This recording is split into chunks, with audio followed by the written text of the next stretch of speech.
को जाना के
हजरत शाह अब्दुल लतीफ भिटाई हाला के सादात घराने में पैदा होने वाला ये सैयद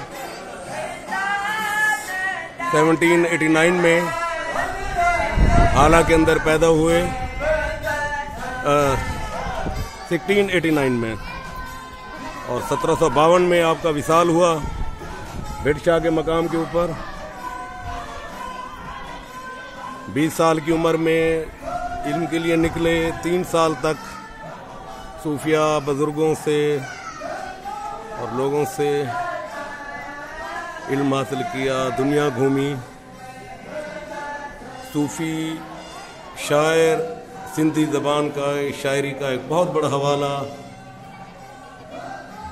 सिंध की तारीख भिट शाह के तारुफ के बगैर मुमकिन नहीं, शाह अब्दुल लतीफ़ भिटाई के शायरी के बगैर मुमकिन नहीं और मुकम्मल नहीं। मिर्ज़ा अली कुली बेग के मुताबिक 1866 में जब शाह अब्दुल लतीफ़ भिटाई के शायरी को शाजो रिसालों की सूरत में मुरतब किया गया, तो ये कमोबेश 9,36,000 या कह लें कि 10 लाख के करीब अशार थे जो उसके अंदर मुरतब किए गए। शाह अब्दुल लतीफ़ भिटाई की इल्म, शायरी, सूफियाना रंग, उस को मद्देनजर रखते हुए उनके शायान शान ये मकबरा बहुत बड़ा कॉम्प्लेक्स, बहुत खूबसूरत कॉम्प्लेक्स, यकीनन और बिलाशुबा ज़ायरीन की एक बहुत बड़ी तादाद सिंध के लोगों की जो आज भी हज़रत शाह अब्दुल लतीफ़ भिटाई के मज़ार पर हाज़री देते हैं, अपनी मन्नतें मानते हैं, मुरादें मानते हैं। बहुत बड़ी तादाद। ख़वातीन की लंगर का इंतज़ाम, कोई तख़सीस नहीं, अमीर गरीब छोटा बड़ा हर कोई यहाँ पर मौजूद। पानी की सबील, सूफिया बुजुर्गों की धरती सिंध के ऊपर शाह अब्दुल लतीफ़ भिटाई का ये मकबरा एक अपनी शान व शौकत, एक अपना अजीम हवाला रखता है। उम्मीद है आपको ये पसंद आया होगा।